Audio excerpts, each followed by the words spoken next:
안녕하십니까. 오늘도 좋은 날입니다. 이제 추석을 지내고 또 그 주에 주말을 보내고 나니까 이제 연휴에 또 여덕들이 남아 있는데 그제 어제 잘 쉬셨죠? 저희는 이제 요한계시록을 계속 묵상하고 있습니다. 요한계시록을 따로 묵상하는 것이 아니라 창세기부터 구약 전체를 구약은 뭐 자세히 살펴볼 수는 없었고 주요 핵심 장들을 살펴보면서 쭉쭉 읽어가면서 신약에 와서 사복음서를 좀 자세히 하고 우선 성경 일독을 하는 목적이니까 그 일독을 하되 내용을 알면서 하자 해서 성경 일독 강해 바울의 13권의 서신서를 지나고 주님의 제자들의 짧은 또 서신서들을 살펴보면서 이제 마지막 막바지 요한계시록을 이제 통과하고 있습니다. 이 요한계시록이 끝나면 성경 일독이 되죠. 성경 일독하는 날 예전에 그 서당에서도 책 한 권을 띄면 떡을 해먹고 모여서 이제 서로 격려하고 또 기뻐하면서 교제했죠. 그걸 뭐라 그러지? 에, 책 마감? 책풀이? 그건 잘 모르겠네. 책 한 권을 띄었을 때 떡을 해 먹으면서 서로 격려했던 또 기뻐했던 그런 거와 마찬가지로 요한계시록까지 다 끝내면 한번 우리 함께하여 행복한 교회 성도 여러분들 또 함께했던 여러분들 모여서 식사 한번 하는 그런 자리를 마련하도록 하겠습니다. 어제는 요한계시록 전체 사관 마치 새가 하늘에서 보듯이 조감도 형식으로 성경 전체를 바라보면서 요한계시록의 위치, 그래서 마치 퍼즐의 마지막 조각을 채워 넣듯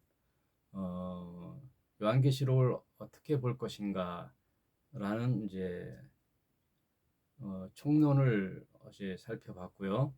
오늘은 요한계시록 1장부터 쭉 읽어가면서 내용을 살펴보도록 하겠습니다.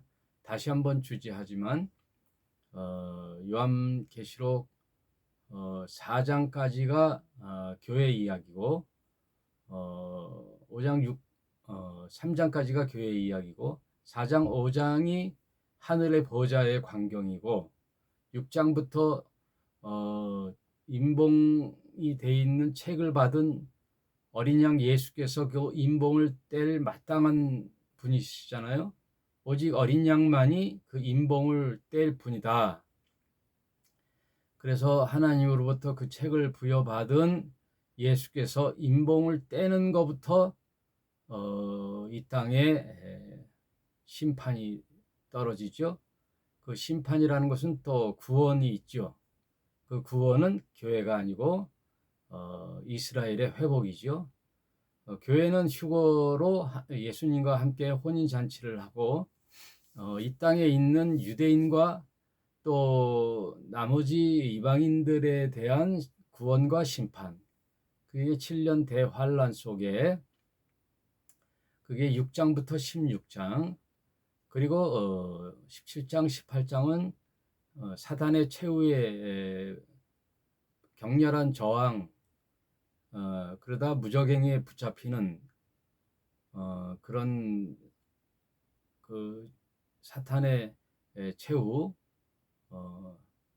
그리고 19장은 예수님의 지상 재림, 그 다음부터 22장까지의 내용들이 그 천년 왕국과 잠시 붙잡혀 있던 무적행이에 갇혀 있던 사탄이 풀려나서 또 천왕국의 성도들을 유혹하는 그로 인하여 마지막 심판을 하는 백보자 심판, 그 이후에 하늘의 도성 예루살렘 도성이 이 땅에 내려오고 예수 그리스도의 교회된 그리고 신자된 모든 성도들이 하나님이 예비하신 새하늘과 새 땅으로 입성하는 그런 내용들이 22장과 마무리해서 요한계시록이 끝나요. 요한계시록이 끝난과 더불어 성경 전체가 마감이 되는 거죠. 그러므로 하늘에는 모든 이런 타임라인과 하나님의 구원 구속사적 섭리의 일들이 다 정해져 있어요. 거기는 시간적 개념이 아니기 때문에 하나님의 계획이 되어 있는데, 인간 역사의 시간적 공간적 개념 속에 풀어놓은 성경은 이미 창세기부터 요한계시록까지 다 돼 있죠. 마치 소설로 보면은 결말이 돼 있단 말이에요. 어떻게 될 것인가. 그 결말의 내용이 요한계시록이에요. 그래서 제가 몇 번 말씀드렸지만 성경의 인류의 역사는 6,000년으로 보지만 성경의 기록의 역사는 약 1600년간, 그것도 구약은 1500년간 기록했고, 나머지 AD 이후에 100년 동안 27권의 신약 성경이 쓰여졌죠. 그래서 도합 66권이라는 책이 1600년간 40여 명의 기록자로서 기록했는데, 그 내용이 다 상호 예언과 성취가 있고, 또 주제가 일맥상통하고, 그 내용은 하나님의 구속사적 섭리면서 그 주제의 초점은 예수 그리스도의 이야기다 이거죠. 예. 그래서 예수께서 너희가 영생을 얻고자 성경을 상고하거니와 성경은 나에 대한 증언이다 이거죠. 그래서 구약은 오실 예수, 그 다음 신약은 오신 예수, 그리고 또 장차 재림할 예수에 대한 이야기가 1600년간 기록했는데, 그 주제가 예수 그리스도다. 이것은 하나님이 계시해서 쓰지 않는 이상은 인간으로서는 이렇게 기록할 수가 없죠. 인간은 다 죽잖아요. 100년 미만으로 다 죽는데 어떻게 편집하고 기록하고 한 주제로서 감독하고 연출할 수가 있겠습니까? 그러니 이 기록은 하나님께서 그 시대마다 택하신 하나님의 종들로 그 기록을 하게 하였다. 그렇게 볼 수가 없어요. 그래서 이 책은 진리의 책이다. 하나님을 어떻게 알 수 있어요? 보이지 않은 하나님, 또 2000년 전에 오신 예수를 우리가 어떻게 알 수 있어요? 기록된 성경의 말씀을 보고 알 수 있으므로, 성경이야말로 우리의 신앙의 근본이요, 하나님을 만나는 이 만남의 그 요소요. 이 성경이야말로 우리를 살게 하고 구원케 하시는 모든 원인이 이 성경에 있어요. 하나님의 모든 계시와 섭리의 계획이 이 성경에 녹여져 있기 때문에 우리는 하나님을 어떻게 알 수 있느냐? 성경을 통해서 알 수 있어요. 그 성경은 또 진리의 성령께서 우리에게 오셔서 깨닫게 하시는 거죠. 성령이 아니고서도 성경책을 읽을 수가 있어요. 지식적으로 또 알 수가 있어요. 아, 성경이 이런 거구나 하고 지식적인 접근으로 깨달아서 뭐 박사학위도 받고 신학자도 되고, 또 기독교나 모든 종교에 가서 강의도 할 수 있단 말이에요. 예? 그런 사람들이 많죠. 예, 신학자들, 또 모든 종교에 섭렵했다고 한 돌 같은 분도 성경을 이해하겠죠. 그러나 그분이 정말 성령을 받았느냐 안 받았느냐는 하나님께서 아시고, 우리가 알 수 있는 것은 뭐냐? 성령이 오셔야만이 참된 성경을 이해하고 하나님과 소통할 수 있고 하나님의 자녀가 될 수 있는 거예요. 그래서 니고데모라는 당대의 학자, 오늘날 뭐 돌과 같은 학자겠죠. 유대교의 정통하고 율법 학자로서 아주 뛰어난 니고데모가 찾아와도 예수님께서는 뭐라 그래요? 예, 그 성경을 아는 지식, 그게 우선이 아니라 너 먼저 성령으로 거듭나야 되겠습니다. 그 얘기하잖아요. 니고데모야, 성령으로 거듭나야 하겠다. 물과 성령이 아니고서는 하나님 나라에 갈 수도 없고 볼 수도 없다. 그 얘기예요. 그러므로 지금 말하는 제 이목사 저나 듣는 여러분들이나 그 교계에 아주 유명하신 저명하신 목사님들이나 학자들도 성경을 가르칠 수는 있어요. 그러나 성령이 없다면 그것은 지식적 전달이 될 수밖에 없죠. 그러니까 성령을 받느냐 안 받느냐, 성령으로 거듭나느냐 안 나느냐가 우리 신앙의 관건이에요. 관건, 유일한 목표, 목적, 그리고 가르침. 성령이 없어서는 다 그 물거품이요, 모래성이요, 바람 잡는 거와 같은 거죠.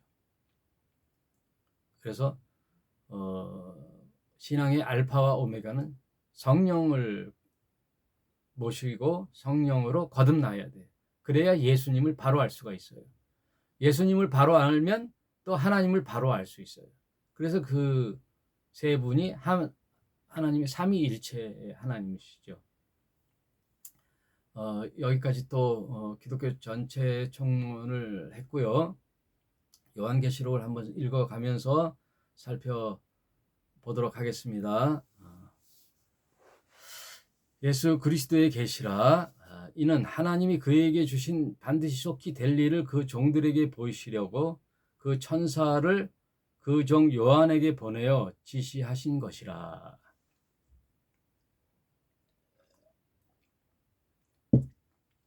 예수님의 제자들과 종들은 다 순교하고 죽었을 때 요한은 십자가상에서 예수님에 대한 유언을 듣지요. 요한을 바라보면서 요한 옆에 슬피 울며 절망에 빠져 있는 마리아를 향하여 요한아 너의 어머니니라, 어머니를 부탁하고 죽지요.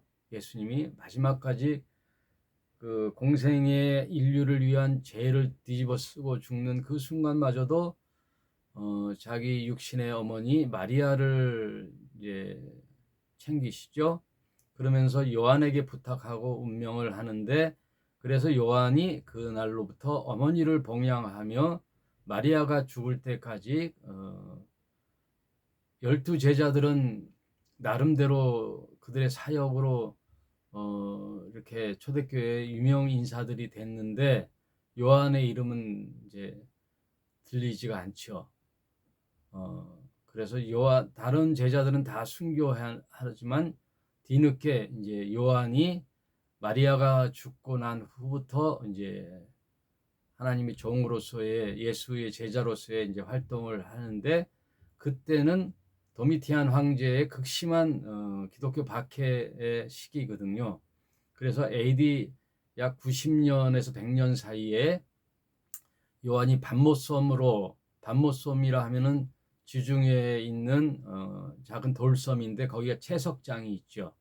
그 채석장에서 노예로 그 모진 고난을 감내하며 그 채석장에서 노예로 일하면서 거기서 이제 하나님의 계시의 환상을 보죠.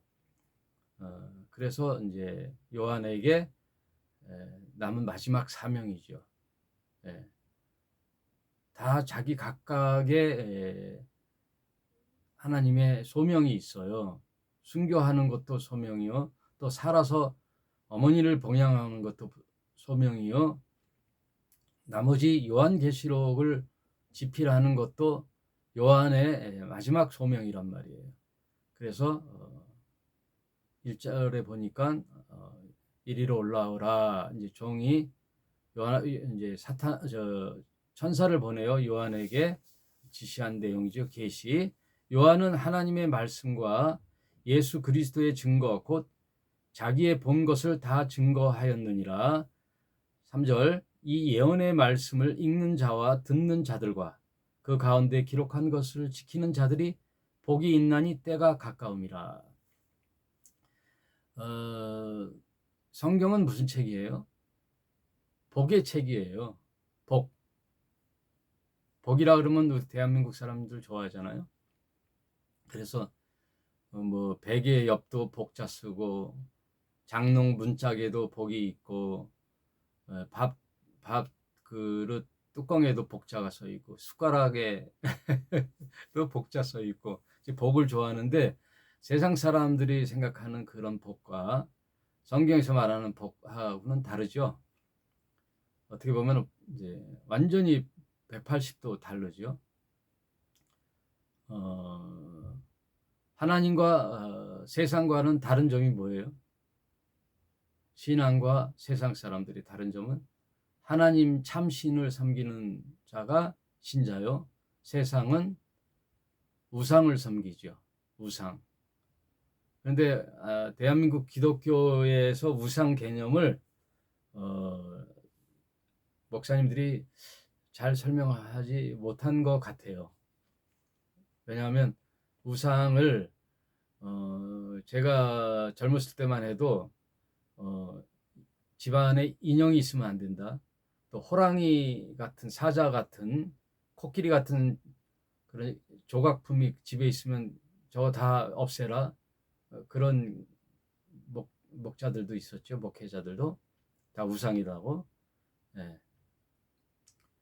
신상들. 저기 시골 가면은 뭐 장성 서 있죠. 천하 대장군, 지하 여장군 해갖고 서 있는 것들. 또 불교에 가면 그 석가상이 있고, 부처상. 또 시골에 큰 느티나무 같은 나무, 은행나무와 같은, 거기다가 제사상을, 뭐 이런 것들을 우상이라고들 얘기를 하는데, 성경이, 예수님은 그거에 대해서 뭐 크게 기록해 놓은 게 없어요. 복음서에. 지금 대한민국보다 더 했단 말이에요. 그 로마 당시 유대 땅에 각각의 그 로마의 그 신들, 신전들, 예? 로마의 그 수많은 신들을 모셔놓고 신전을 져놓고 거기다 절을 하고 제사를 드리고, 그런 것에 대한 언급이 별로 없단 말이에요. 다만 예수님이 얘기한 우상의 개념은, 우상 숭배는 만몬이에요. 만몬. 예수께서 복음서에서 가장 큰 만몬, 사람에게 가장 영향력을 미치고 파괴력이 있는 게 만몬, 재물이란 말이에요. 재물. 그래서 예수께서 나와 재물을, 하나님과 재물을 겸하여 섬길 수 없다 얘기하잖아요. 겸하여 섬길 수 없다. 그래서 하나님과 견줄 대상은 만몬을 얘기해요. 만몬. 돈, 재물, 권력. 이 돈으로서 다 나오잖아요. 권력도 나오고. 예. 다른 우상으로서 형제 간의 싸움이 없단 말이에요.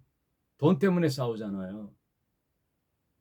아버지의 유산을 서로 차지하려고 돈 때문에 싸우지.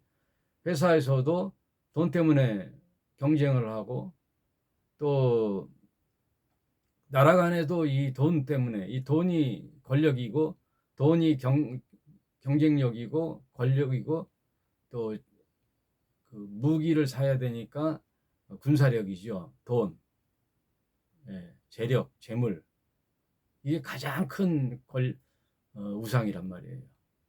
그래서 세계의 경제를 쥐고 있는 월스트리트 같은 데에서의 미국 같은 경제에서 조금만 그 경제 그게 틀어지면 온 세계에 영향을 받는단 말이에요.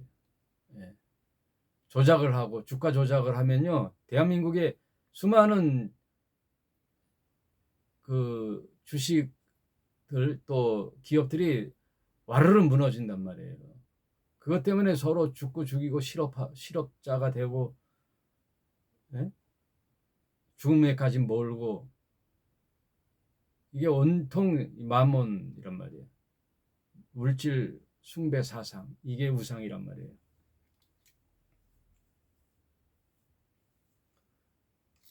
여러분, 그래서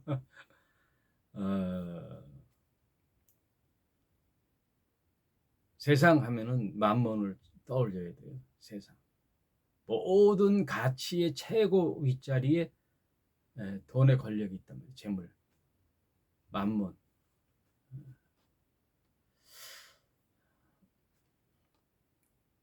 그래서 우리 신자들도 돈에 대한 개념을 잘 정리하셔야 된단 말이에요. 돈을 목적으로 추구하고 살 것인지 하나님을 섬길 것인지, 그게 굉장히 중요합니다. 돈에 대한 제 말씀을 많이 드렸잖아요. 예. 돈은 필요한 것이되 돈이 목적이 돼서는 안 된단 말이에요. 우리는 언제나 사람이 목적이고 하나님이 목적이 돼야 되잖아요. 하나님 사랑, 이웃 사랑이잖아요. 우리의 모든 것은 하나님이 최우선이요, 그 다음이 제2계명인 사랑의 이중계명, 이웃 사랑. 사람 살리는데 돈을 쓰는 거란 말이에요. 돈을 목적으로 사람을 수단으로 쓰는 게 아니라. 근데 세상에 지금 개신교도 어떻게 바뀌었어요? 예, 돈이 목적이고 하나님과 사람은 수단이 됐다. 교회 가서 뭘 열심히 예배드리고 순종하고 섬겨요? 기도하고 11조 내고. 왜 그래요? 예. 신을 이용해서 내가 이 세상에서 잘 먹고 잘 사는 거. 솔직히 뜯어다 보면은 세상에서 좋은 데 가서 직장에서 돈 많이 벌고, 예? 내가 목적하는 바를 이루고 내가 성공하기 위해서 애쓰는데, 교회 가서 11조 드리고 예배하고 기도 드려서 하나님의 찬스, 하나님의 힘을 빌어, 목적은 나란 말이에요. 그 나가 돈을 채우는 나. 예. 돈 있으면 다 할 수 있잖아요. 약 99% 돈이면 해결되잖아요. 현대 사회는 돈으로 할 수 없는 일이 많지만 대개 90% 이상은 돈으로 해결 안 될 일이 없단 말이에요. 그렇게 매체들과 정보들이, 세상이 그렇게 가르치고 그게 가치관이 되어 있잖아요. 그래서 신앙마저도, 교회마저도, 하나님마저도 그러고, 부모, 친구, 형제도 다 그게 목적이에요. 자기의 몫인 돈이 나에게 잘못 배당됐다? 그럼 난리 나는 거예요. 부모도 없잖아요. 형제도 없고. 다는 아니라는 거죠. 대체로 지금 TV 드라마나 뉴스에 보면은 그런 사건이 하루도 끊이지 않잖아요. 나라도 마찬가지잖아요. 나라. 다 그 배후에는 돈이 있단 말이에요. 돈. 사탄의 최고의 그 종이 돈이에요. 사탄은 부지런히 움직이지 않아도 돈 풀어놓으면 다 되는 거예요. 예? 교회도 돈으로 유혹하면 다 넘어가는 거예요.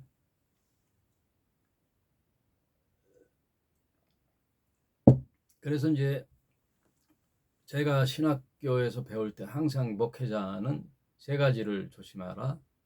첫째는 돈이요, 둘째는 여자요, 셋째는 명예다. 예, 돈, 헌금에 대해서 대한민국 교회에 헌금만 투명해도 아주 훌륭한 교회예요. 제가 아는 어느 목사님 교회는 담임 목사부터 전도사까지 이르는 그 목회자들을 봉급 내역이 싹 나와요. 자기 교회만 보는 게 아니라 외부 사람도 들여다볼 수 있게 해놨단 말이에요. 그리고 종교인도 소득세를 낸단 말이에요. 네? 종교세 다 세금 내고 그 100% 공개하는 거예요. 돈에 대한 투명을 해야 벗어날 수 있단 말이에요. 돈의 유혹에서. 그리고 두 번째, 여자.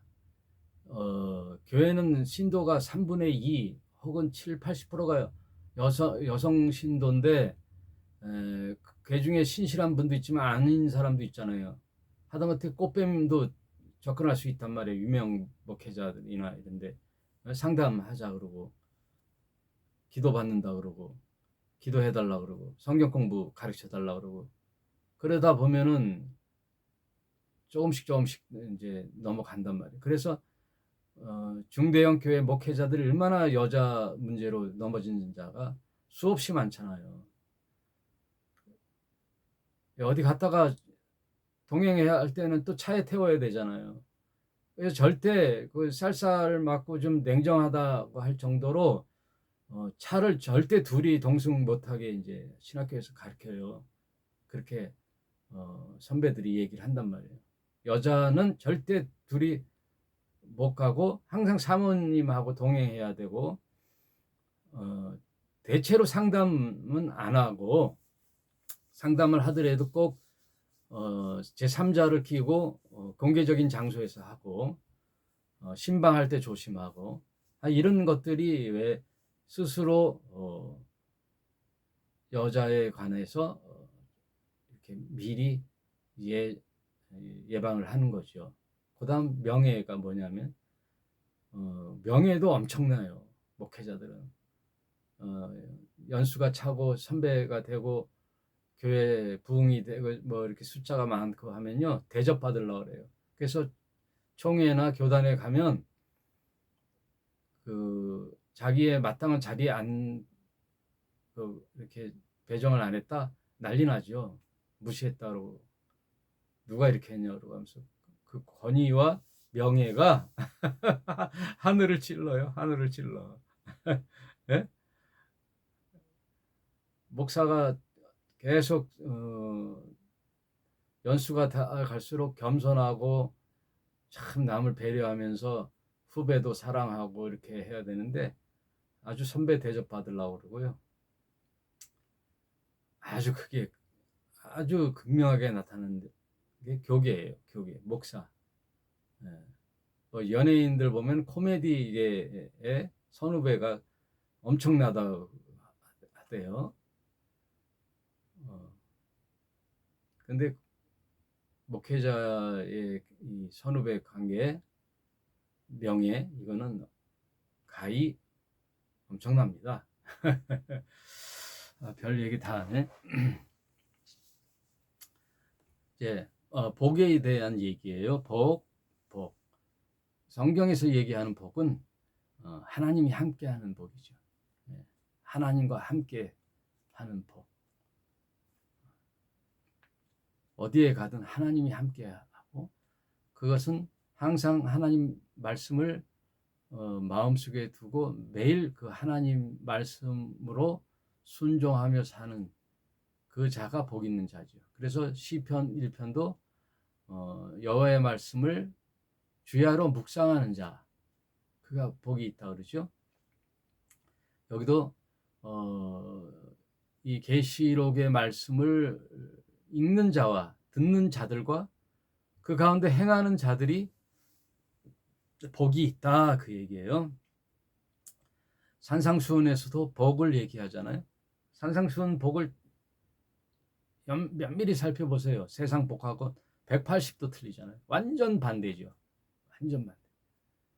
주 예수 그 마지막 복이 뭐예요? 주 예수 주님의 복음을 전하다가 박해를 받고 너희에게 고난이 오고 세상에서 네가 핍박을 받으면 기뻐하고 즐거워해야 되는 거예요. 기뻐하고 즐거운 거예요. 나에게 그 복음을 전하는데 누가 나에게 핍박이 없거나 별 뭐 고난이 없다, 복이 없는 거예요. 주님과 함께 이 세상의 고난에 동참하는 것이, 그래서 십자가를 지라는 거예요. 그게 복이에요. 하나님과 함께 하는 게 복입니다. 4절, 요한은 아시아에 있는 7 교회에 편지하노니 이제도 계시고 전에도 계시고 장차 오실 이와 그 보좌 앞에 7 영과 또 충성된 증인으로서 죽은 자 가운데서 먼저 나시고 땅의 임금들의 머리가 되신 예수 그리스도로 말미암아 은혜와 평강이 너희에게 있기를 원하노라. 우리를 사랑하사 그의 피로 우리의 죄에서 우리를 해방하시고 그 아버지 하나님을 위하여 우리를 나라와 제사장으로 삼으신 그에게 영광과 능력이 세세토록 있기를 원하노라. 아멘. 이 모든 것이 아버지의 이름의 영광을 위하여 하는 거예요. 예수님의 모든 생애도 아버지의 영광을 위하여. 그래서 겟세마네 동산에서 이제 마지막 공생애에 십자가를 진 전날 밤 그토록 고민하며 기도하죠. 그러니까 예수님의 십자가의 지심이요, 뭐 십자가 죽지 뭐 그런 정도의 고난이 아니에요. 예수님 엄청난 고통이죠.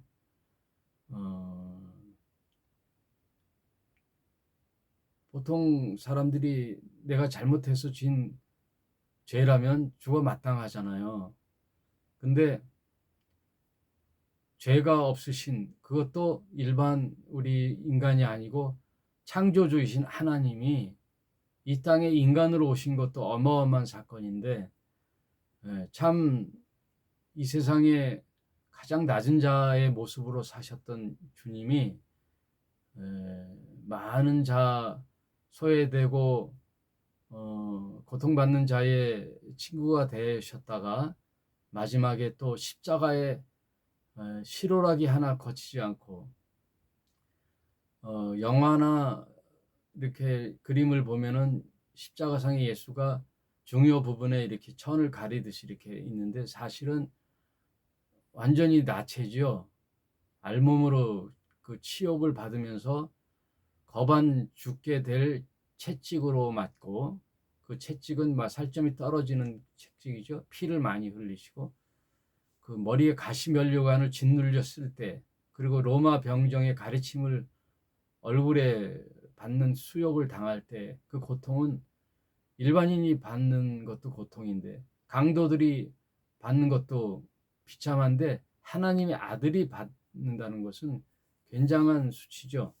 그 고난을 받기 위하여 마지막 날 겟세마네에서 기도하시는 예수님 모습이 피가 땀이 핏방울이 되도록 이제 고뇌에 찬 기도를 하실 때, 지저스 크라이스트 슈퍼스타라는 뮤지컬의 한 부분이 나오죠.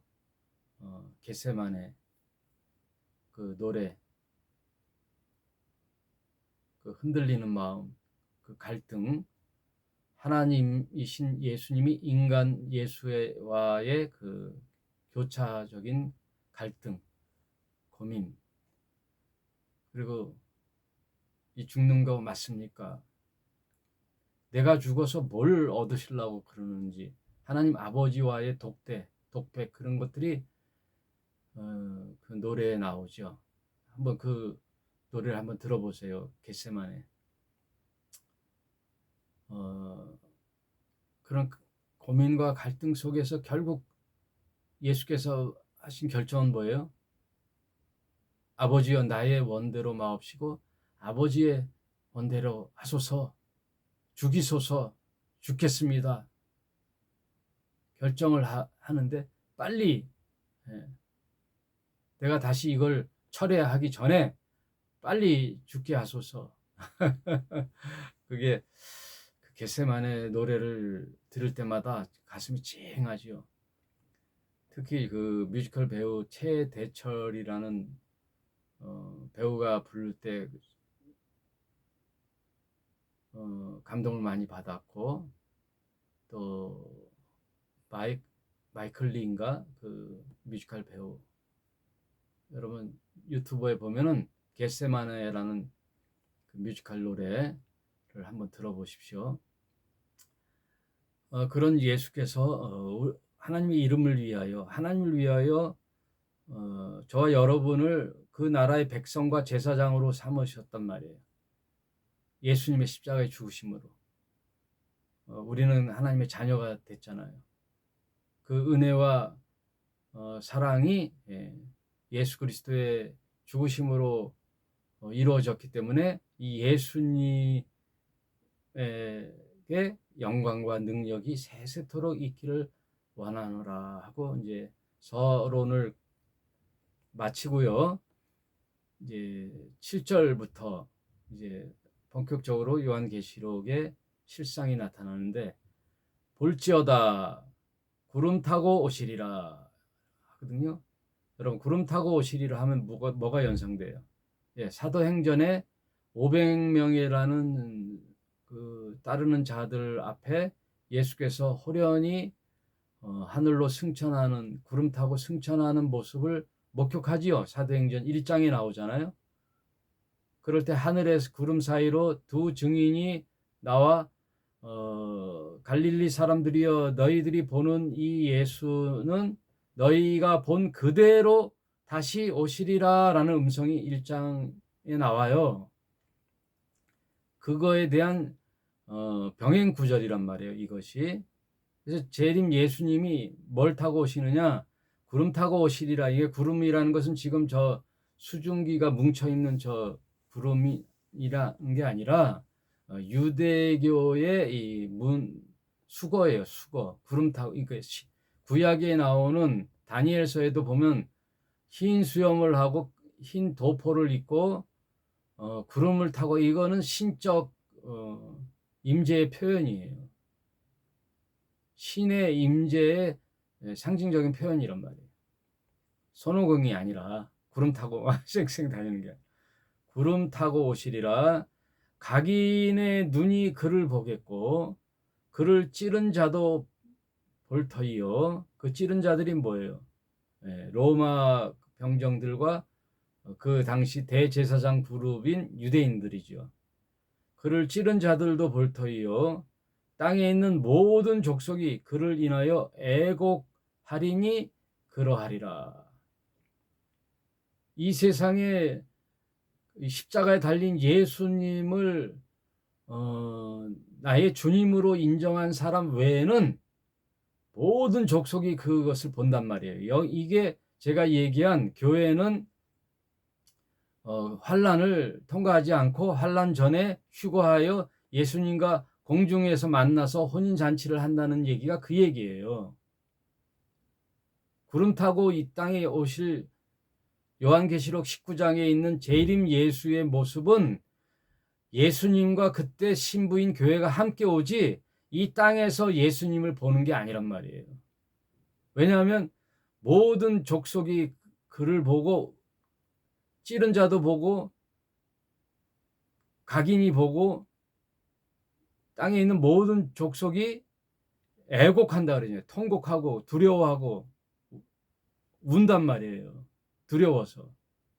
근데 하나님, 예수님을 주님으로 신랑으로 모시는 교회가 왜 고통을 받고 울어요? 안 하죠. 그렇기 때문에 교회는 없어요. 교회를 제외한 심판받아야 마땅한 나머지 모든 이 땅의 족속들이, 유대인들, 로마인들, 헬라인들, 이방인들, 세상에 교회 외에 남아있는 휴거 받지 못한 인류가 예수님을 보고 통곡을 한단 말이에요. 왜? 심판받아야 두려워해야 되니까. 8절 주 하나님이 가라사대 나는 알파와 오메가라 이제도 있고 전에도 있었고 장차 올 자요 전능한 자라 하시더라. 나 요한은 너희 형제 예수의 환난과 나라와 참음에 동참하는 자라. 나 요한은 너희 형제요 예수님의 환난과 나라와 참음에 동참했다는 거예요. 그러니까 예수님을 따르는 모든 신자는요 예수님 때문에 그 고난과 환난도 동참해야 되는 거예요. 내가 십자가에 함께 매달려 죽고 죽음으로써 부활도 예수님과 함께 부활을 하는 거예요. 십자가의 고난을 받지 않고 부활만 하겠다는 그런 생각은 성경이 아니죠. 그래서 내가 십자가에 매달려 죽는다는 것은 뭐냐면 내가 주인 되어 살았던 나의 과거의 모든 삶을 십자가에 매달아 죽는 거예요. 예, 나를 주장하고 살았다는 거. 이 세상 사람들은 다 나나나 하고 살잖아요. 나를 주장하고 살잖아요. 내가 왕이요. 내가 결정하고 나의 모든 인생은 내 것인데 예수를 믿는 자들은 반대가 되는 거예요. 그것부터 결정이 돼야 신자예요. 이게 통과가 안 되면 신자가 아니에요. 교회는 백날 다녀도 신자가 아니란 말이에요. 성경은 무지하게 많이 알아도 신자가 아니란 말이에요. 내가 십자가에 달려 물에 마치 빠져 과거에 나는 옛사람 죽고 이제 예수님으로부터 새로운 피조물이 되어 예수님이 나의 주님이 되어 하나님의 통치하에 사는 하나님의 말씀으로 사는 그 자가 신자란 말이에요. 하나님 말씀과 예수의 증거를 인하여 밤모라 하는 섬에 있었더니 아까 얘기했죠. 주의 날에 내가 성령에 감동하여 내 뒤에 나는 나팔 소리 같은 큰 음성이 들리니 나팔 소리가 아니에요. 나팔 소리와 같은 이라는 비유. 그러니까 아주 강렬하고 크다는 거죠. 그런 나팔 소리와 같은 큰 음성이 들리는 거예요. 소리가 나는 음성이 들리지 나팔 소리가 아니에요.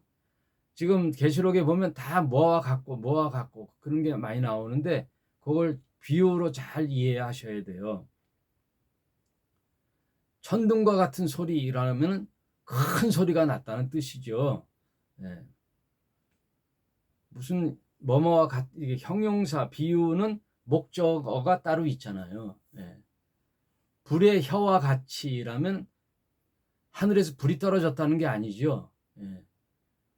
불이 막 탈 때 나는 그와 같은 모습으로서의 혀, 텅, 방언 그 얘기죠. 큰 음성을 들으니 11절 가로되 너 보는 것을 책에 써서 에베소, 서머나, 버가모, 두아디라, 사데, 빌라델피아, 라오디게 7교회에 보내라 하시기로 몸을 돌이켜 나더러 말한 음성을 알아보려고 하여 돌이킬 때에 7 금촛대를 보았는데 소아시아 7교회예요. 촛대 사이에 인자 같은 이가 발에 끌리는 옷을 입고 이것도 아까 구름 타고 오시는 하나님 신적 형상의 모습이 상징적으로 나오는 것과 똑같아요. 촛대 사이에 인자 같으니 그러니까 사람 같은 모습으로 발에 끌리는 옷을 입고 가슴에 띠를 띠고 그 머리와 털이 희기가 흰 양털 같고 눈 같으며 눈이 눈이 아니라 스노우 그 하얀 눈 그의 눈은 불꽃 같고 어떤 모습인지 알겠죠? 네. 이런 모습이 주님의 모습이라는 거예요. 그의 발은 풀무에 달린 빛난 주석 같고 그의 음성은 맑은 물소리 같으며 그 오른손에는 7 별이 있고 그 입에서 좌우의 날선 검이 나오고 그 좌우의 날선 검이 진짜 검이 나온다는 것이 아니라 하나님의 말씀이 생명력이 있어 좌우의 날선 어떤 검보다 예리하여 그때 히브리서에서 나오는 말씀 있죠. 예. 모든 검은 자르고 쪼개잖아요. 우리가 수술할 때도 예리한 칼로 수술을 하듯이 관절 골수도 쪼개는 거예요. 우리의 생각과 모든 것을 쪼갠다 그러잖아요.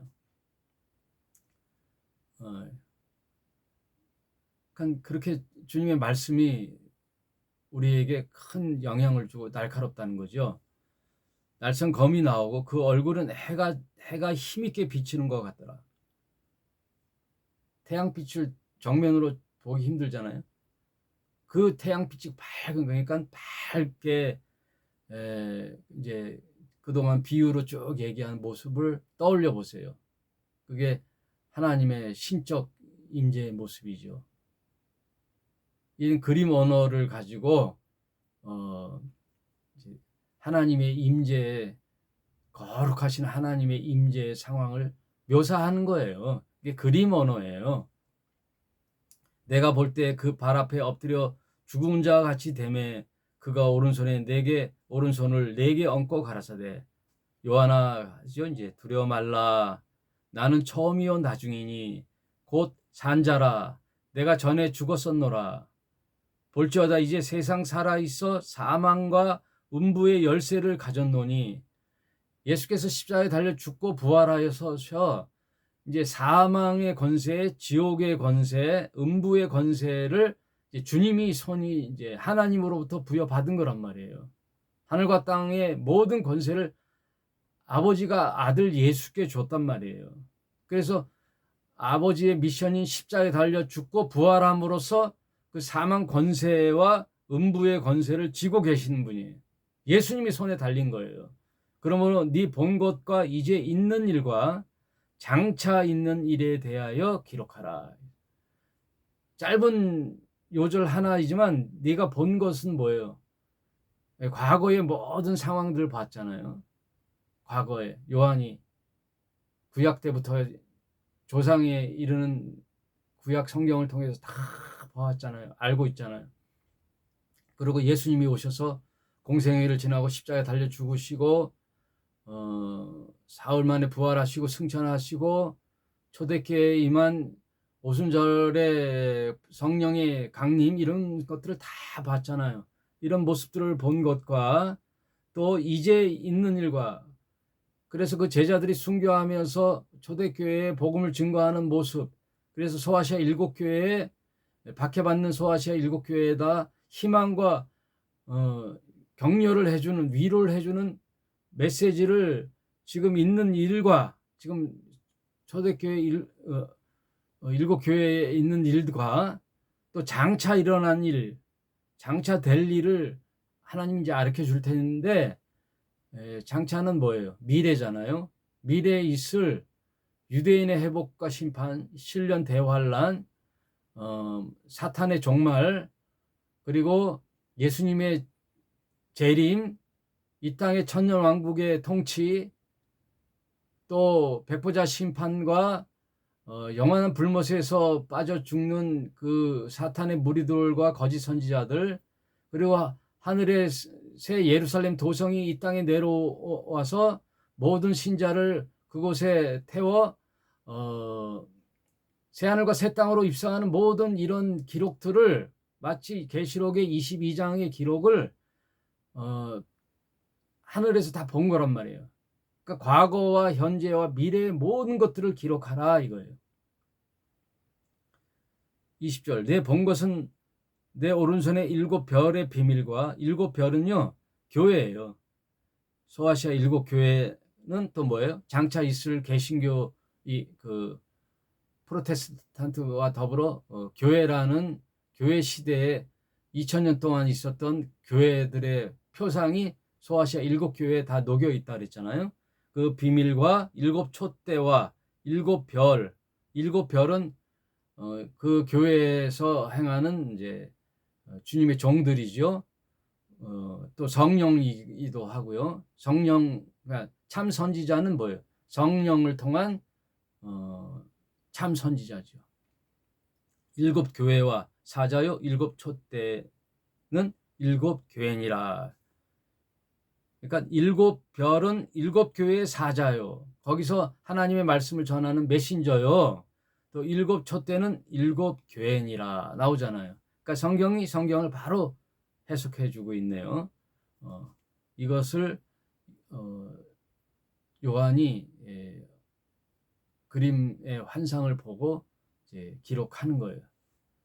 그래서 1장 서론이 딱 끝나면서 이제 네가 예전에 있던 일과 현재 진행되는 일들을 볼 거 아니에요. 제일 늦게까지 죽지 않고 밤모섬에 와서 살아 있는 요한이 산 증인이지요. 그래서요, 어떤 신학자는 요한계시록보다 더 훗날에 기록된 게 요한복음이다 이렇게 얘기하는 사람도 있어요. 그래서 마태, 마가, 누가를 공간복음, 요한복음을 따로 띄워놓는 거예요. 그래서 요한복음이 종합적으로 굉장히 중요한 책이다. 그래서 요한복음을 굉장히 심오한 책이다 이렇게 보는 학자도 있어요. 그래서 요한만이 뒤늦게까지 거의 백수를 누리면서 초대교회에 살아있는 산 증인으로서 다 기록하고, 또 하늘에 하나님 보좌에 올라가 하나님의 구원 섭리와 세상 통치의 계획들, 세상 종말의 계획들까지 다 하늘에는 다 이제 짜여 있죠. 하나님의 계획이 서 있단 말이에요. 그걸 보여주면서 박해받는 당시의 초대교회 신자들에게 편지를 쓰라 그 얘기예요. 그러면 그 초대교회 박해받는 교회만이 교회가 아니죠. 우선은 그 박해받는 초대교회 신자들에게 위로와 격려를 주고 희망을 주는 메시지를 전하는 게 요한계시록의 목적인 동시에 앞으로 오고 오는 모든 세대의 교회들, 2000년간 있을 교회들에게 이 메시지를 읽음으로써 Now and Here가 되잖아요. 그 당시가 여기가 되고 그때 시점이 나의 시점이 되어 오버랩되어 오늘날에 읽는 독자들에 대한 메시지란 말이에요. 그리고 요한계시록은 장차 있을 종말에 살 그 신자들에 대한 이야기가 된단 말이에요. 그러므로 성경은 항상 삼중 요소예요. 삼중 요소. 그 당시 살았던 사람들에 대한 하나님의 메시지, 그리고 또 미래를 살 사람들의 그 살아가야 할 메시지, 그리고 그 과거와 미래를 동시에 읽는 현재 나에 대한 메시지. 그래서 성경은 다 그때 이야기인 동시에 오늘 읽는 독자들의 이야기가 되는 거예요. 그래서 성경의 하나님의 말씀을 받는 주체는 나예요. 나. 창세기 사람들인 동시에, 이스라엘 백성인 동시에, 내가 성경의 주체자란 말이에요. 듣는 자의 주체, 하나님과의 계약을 맺는 주체자가 되는 거예요. 네? 그래서 내가 교회가 되는 거예요. 내가 이스라엘이요, 내가 아담이요, 내가 아브라함이요, 내가 교회가 되는 거예요. 그래서 뭐라 그래요? 건물이 성전이 아니고 너의 마음이 하나님의 전인 줄 알지 못하느냐, 성령이 거하는 전인 줄 못하느냐. 내가 성전이에요. 하나님을 만나 배우는 성전. 그럼 하나님은 어디 계셔요? 성경에 있잖아요. 성경을 읽을 때 성전에 성령께서 오셔서 하나님 말씀을 알게끔 가르쳐 주시고 교제케 하시고 하나님을 아버지라고 부르게 하시고 예수님을 나의 주님으로 부르게 하는 분이 성령님이란 말이에요. 그래서 성령이 아니고서는 예수를 주라 할 수 없다 그러는 얘기예요. 그럼 나와 같은 이 성전들이 모여서 지체가 되어 머리가 되신 주님, 예수님을 주라고 믿는 많은 신자들, 지체들이 둘, 셋 이상 모인 곳이 교회예요. 둘, 셋 모인 곳이, 내 이름으로 모인 것이 교회란 말이에요. 건물이 아니고. 그래서 교회는요, 오순절날 임한 성령 이후에 이 모든 것이 교회란 말이에요. 다만 그 로컬에 하나님 말씀을 배우고 하나님께 예배드리고 하기에 유효한 로컬에 모이는 그냥 예배당으로서의 모이는 장소로서의 교회는 로컬 교회가 있단 말이에요. 지명의 교회. 그래서 그게 에베소 교회, 서문학 교회, 구월동 교회, 인천 교회 이러는 거예요. 거기가 교회의 본질이 아니에요. 예수를 믿는 자가 교회의 본질이고, 그리고 온 세계의 글로벌 처치는 단 한 교회란 말이에요. 그 머리 대신 예수님을 주로 고백한 지구상에 있는 모든 크리스찬은 형제요 자매란 말이에요. 그래서 내 교회니 네 교회니 우리 담임 목사님이니 내 담임 목사님이니 우리 교회가 부흥했느니 망했느니 문을 닫았느니 이런 소리가 없단 말이에요. 예? 교회가 망하거나 성장하는 게 없단 말이에요. 예, 교회는 예수님이 그리스도요 주님이시고 모든 믿는 자들은 형제요 자매란 말이에요. 이게 먼저 되지 않고서는 내 교회고 부흥하고 네 교회는 뭐 하고 이렇게 싸운단 말이에요. 그리고 우리 교회 소속에서 나가면 형제가 아니고 믿는 자가 아니고, 그래서 교회 다니다가 딴 데로 가면요 뭐 원수지간처럼 지내거나 아예 그냥 끝나는 거예요. 교제가 만나지도 않아. 그 교회 목사님은 쳐다보지도 않아요. 돌아보지도 않아요. 여러분 그게 굉장히 중요한 얘기예요. 전 세계 교회는 포도나무는 한 그루예요. 농부도 하나님 한 분, 지구상의 포도나무는 하나, 주님. 거기에 달려있는 모든 가지의 지체는 지구상에 다 퍼져 있단 말이에요. 그래서 내 교회, 네 교회가 없고 그냥 예수 믿는 사람이 다 형제인 거예요. 그래서 내 교회를 떠나 다른 교회도 그 로컬로 모이는 교회도 같은 교회란 말이에요. 형제예요. 그러면 서로 사랑하고 격려하고 이렇게 교제하면서 지내야지. 내 교회 떠나면 배반이야? 배신이야? 그게 너무 개교회주의가 돼갖고 담임 목사들이 자기 교회 교인이 자기가 목자인 양 이런 아이러니가 어디 있어요. 자기가 주인인 양, 목사가 주인인 양. 목사는 성경을 좀 알아서 이렇게 도움을 줄 뿐이지 목사도 같은 형제란 말이에요. 지체, 한 지체. 빨리 개신교가 깨어나야 돼요. 개신교가 깨어나야 돼. 그래서 내 교회, 네 교회 이런 게 없어요. 이걸 좀 제발 좀 아셨으면 좋겠어요. 그래서 같이 합력하여 선을 이루는 하나님 나라를 세워나가는 저와 여러분이 되시길 바랍니다. 오늘 여기까지 하겠습니다. 감사합니다.